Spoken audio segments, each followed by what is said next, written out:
À la une de ce journal, l'Institut de sécurité maritime interrégionale a initié un séminaire de renforcement des capacités, une formation à l'endroit du personnel des administrations maritimes des États de l'Afrique de l'Ouest et du Centre. Dans le but de créer un réseau solide de professionnels des médias en Côte d'Ivoire, une association a vu le jour. Il s'agit de l'Union nationale des techniciens des médias de Côte d'Ivoire. Et pendant 48 heures, les 300 délégués venus de plusieurs pays d'Afrique de l'Ouest et du Centre ont fait le tour des questions importantes liées à leurs filières respectives avec le soutien du commerce équitable, moment qui marque la clôture de la convention de Fair Trade. C'est l'heure du journal. Madame, Monsieur, merci de nous suivre sur Business 24 Africa. Nous démarrons avec les affaires maritimes. Du lundi 13 au vendredi 17 mai, s'est tenu un séminaire de renforcement des capacités à l'endroit du personnel de l'administration maritime des États de l'Afrique de l'Ouest et du Centre.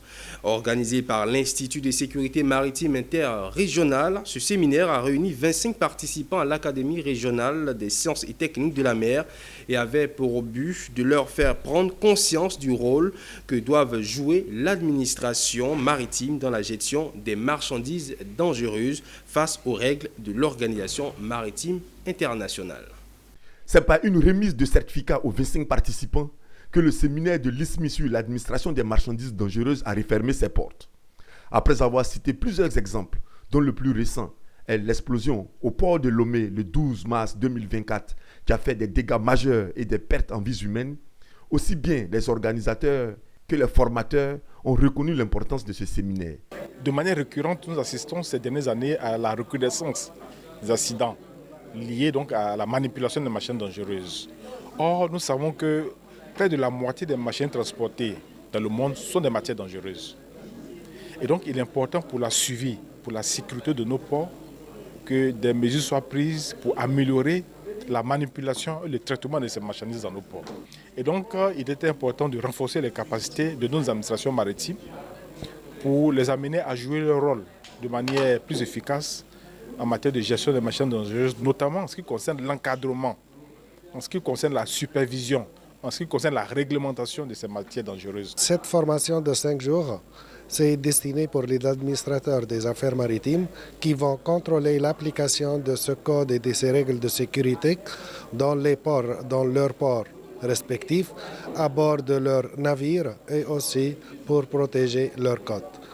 Les participants à ce séminaire de renforcement des capacités l'ont trouvé très instructif, surtout au niveau des échanges d'expériences. Au cours de cette semaine, nous avons partagé les différentes expériences entre les différents délégués des différentes administrations maritimes qui ont été invités à ce séminaire. Et nous avons pu, au cours de ce séminaire, améliorer nos compétences. Le séminaire a été organisé dans le cadre du projet SafePort consacré à la sécurité et à la sûreté portuaire. Il est exécuté par l'ISMI et piloté par l'Institut des Nations Unies pour l'étude et la recherche UNITAR. SafePort est financé par le gouvernement allemand. C'était le compte-rendu de Philippe Zabo de Marus Série. Passons d'affaires maritimes aux médias. La maison de la presse d'Abidjan Plateau a servi de cadre le vendredi dernier pour le lancement de l'Union nationale des techniciens de médias de Côte d'Ivoire. L'objectif principal est de créer un réseau solide de professionnels de médias en Côte d'Ivoire, favorisant la collaboration, le partage de connaissances et le développement des compétences dans le secteur médiatique. Une union qui entend contribuer à l'évolution et à l'amélioration du paysage médiatique ivoirien, témoigne Diane Blanca. Dans un contexte où les médias jouent un rôle important dans notre société contemporaine, l'Union nationale des techniciens de médias de Côte d'Ivoire, l'UTMC, reconnaît l'importance incontournable qui façonne les perceptions et les modes de pensée de la société. Fondée par un groupe de professionnels des médias, l'UTMC s'engage à promouvoir l'innovation et l'expertise dans tous les secteurs des médias en Côte d'Ivoire. La conférence ce matin, c'est pour exprimer ou dire au grand public que nous existons maintenant. Et que s'ils veulent une expertise correcte et fiable, une expertise de confiance, ils peuvent se caler, ils peuvent contacter l'UTMC. Et aussi, pour annoncer aussi des projets futurs qui doivent arriver, comme la formation avec les médias en Côte d'Ivoire sur le fact-checking et la recherche d'informations vraies, qui est très important vu que l'année prochaine, il y aura les élections et il faut déjà que les gens apprennent à faire la différence entre les fausses informations et les vraies informations. Les objectifs de l'UTMC comprennent la création d'un réseau dynamique des professionnels des médias en Côte d'Ivoire, visant à faciliter l'accès à la formation, au renforcement des capacités et à l'amélioration de la qualité des réalisations médiatiques. L'objectif 1, c'est de la formation audiovisuelle et puis des mises à niveau avec tous les acteurs des médias. Le deuxième objectif, c'est les expertises, c'est de pallier à des problèmes audiovisuels qu'on trouve partout dans nos métiers. Et le troisième objectif, c'est de faire réaliser des projets à caractère humanitaire ou impact citoyen pour amener les gens à comprendre et être sensibilisés. L'association, créée le 12 juin 2022 à Abidjan, est régie par la loi 6315 du 21 septembre 1960 et est désormais composée de plus de 100 membres. Elle a pour mission d'élaborer des projets médiatiques, de favoriser les relations entre les médias locaux et internationaux, de contribuer au développement de la communication audiovisuelle en Côte d'Ivoire, de défendre les intérêts de ses membres et de soutenir les initiatives de développement local des médias. La coopérative Agence ivoirienne de marketing agricole de Grand Bérébi a organisé une cérémonie de récompense de ses meilleurs producteurs d'EVA, l'effet de les stimuler. La cérémonie qui s'est déroulée dans le village de Djikla, au siège de la coopérative AIMA, a vu la participation des autorités villageoises, administratives et religieuses de Grand Bérébi. Le récit de Philippe Zabo. C'est une cérémonie qui s'est déroulée en deux parties. La première et la plus importante était la remise des lots aux meilleurs producteurs de la coopérative. Des lots composés de vélos, de motos, de brouettes, de produits phytosanitaires et d'équipements pour l'hévéaculture. Merci à tous nos partenaires. Merci aux différentes autorités de la ville de Grand Bérébi. L'appel que AIMA lance aujourd'hui à tous les producteurs d'hévéaculture en Côte d'Ivoire, c'est de s'adhérer à sa coopérative, d'être membre d'AIMA pour bénéficier d'encadrement de tout ce qu'il y a comme conseil au niveau de l'EVA. Après la remise des lots, cap a été mis sur le stade du village de Djikla pour assister au dénouement de la finale de Maracana organisée par la coopérative EMA. Une finale remportée par le village du Pont-Nero qui a reçu la somme d'1 million et le perdant 500 000 francs CFA. Il faut dire que la cérémonie a été une très bonne cérémonie. Surtout que de nos jours, il est rare de voir ces genres de structures manifester leur reconnaissance et leur intérêt à l'endroit des promoteurs. Et donc AIMA vient de donner un bel exemple. L'activité du jour est venue à point nommé parce que ça a permis en quelque sorte de rehausser l'image du planteur, de montrer à quel point nos parents agriculteurs, planteurs constituent un maillon essentiel dans l'agriculture qui peut mener notre Côte d'Ivoire à son développement. La cérémonie a pris fin par des prestations artistiques. En plus du sous-préfet de Grand Bérébi présent à cette cérémonie de récompense, le président du conseil EVA Palmier à Hull y a participé. La 7e convention de l'organisation Fairtrade, ouverte dans la capitale politique ivoirienne, a pris fin ce mercredi 15 mai 2024. Pendant 48 heures, les 300 délégués venus de plusieurs pays d'Afrique de l'Ouest et centrale ont fait le tour des questions importantes liées à leurs filières respectives avec le soutien du commerce équitable. L'organisation a réaffirmé son engagement à soutenir les producteurs dans l'amélioration de leur cadre de vie communautaire avec la prime Fairtrade. Le point avec Pierre Tebeu. La 7e convention de l'organisation Fairtrade tenue à Yamoussoukro du 14 au 15 mai 2024 aura tenu toutes ses promesses.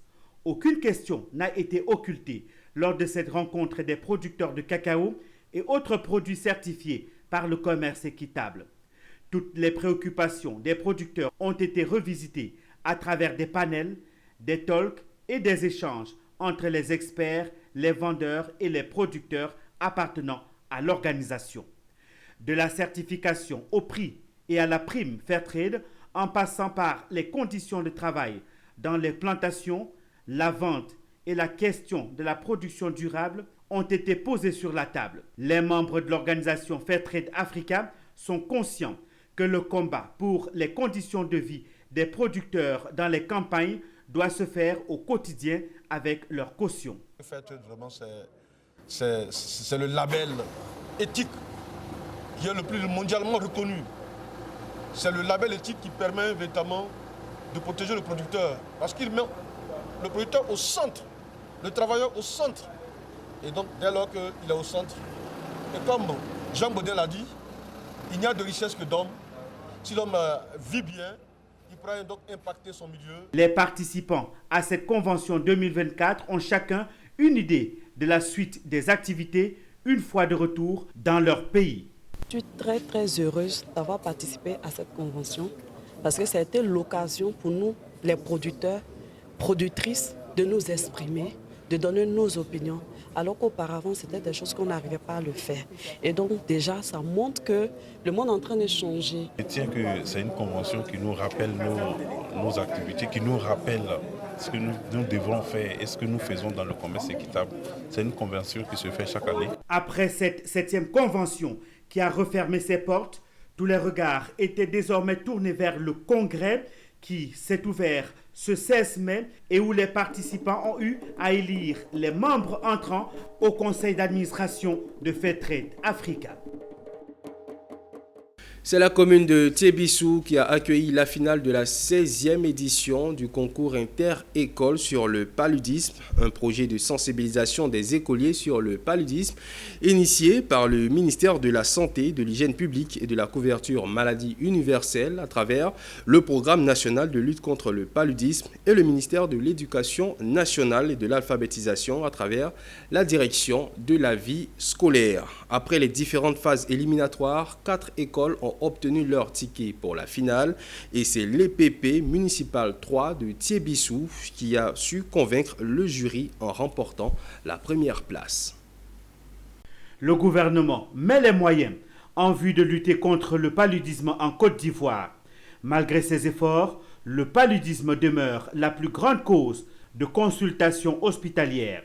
Pour lutter efficacement contre cette maladie, le ministère de la Santé, de l'Hygiène publique et de la couverture maladie universelle à travers le programme national de lutte contre le paludisme et le ministère de l'Éducation nationale et de l'alphabétisation à travers la direction de la vie scolaire ont organisé un concours inter-école sur la lutte contre le paludisme. Nous disons que la lutte contre le paludisme est un changement de comportement.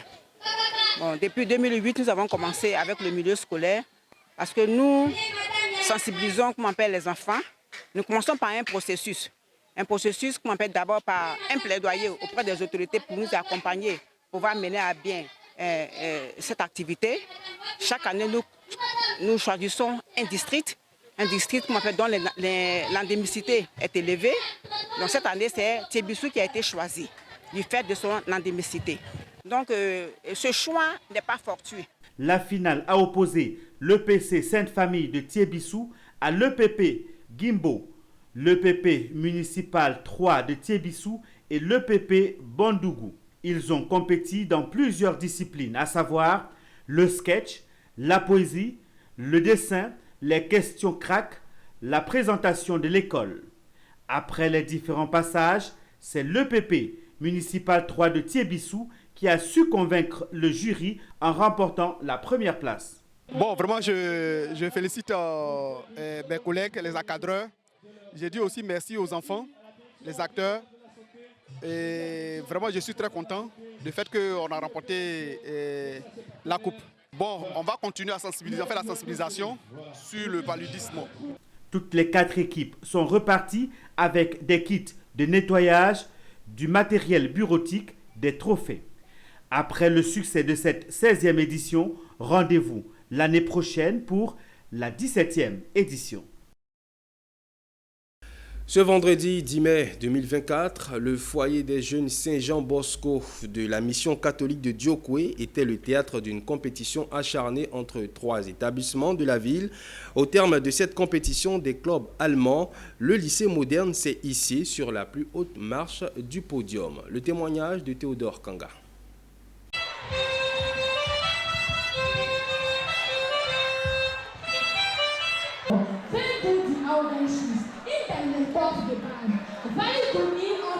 La finale des Olympiades des clubs allemands organisé par l'unité pédagogique allemande de Djoukoué, a eu lieu le vendredi 10 mai 2024. Cette deuxième édition avait pour objectif de célébrer le talent des élèves dans des domaines tels que l'art dramatique et la poésie, tout en démystifiant la langue allemande, souvent perçue comme difficile à appréhender. Les Olympiades, véritablement, elles sont bonnes parce que c'est une lucane qui permet aux enfants de pratiquer la langue allemande.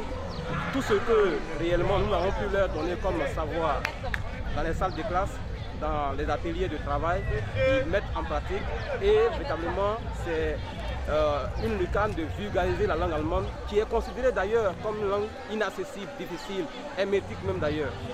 Et là, c'est pour déconstruire tous ces préjugés-là que nous avons organisé ces Olympiades. Après une compétition féroce opposant le lycée moderne de Djoukoué, le collège Le Professionnel et le collège Jean Glao, c'est le lycée moderne de Djoukoué qui a brillé. Le vainqueur est autre que le lycée moderne.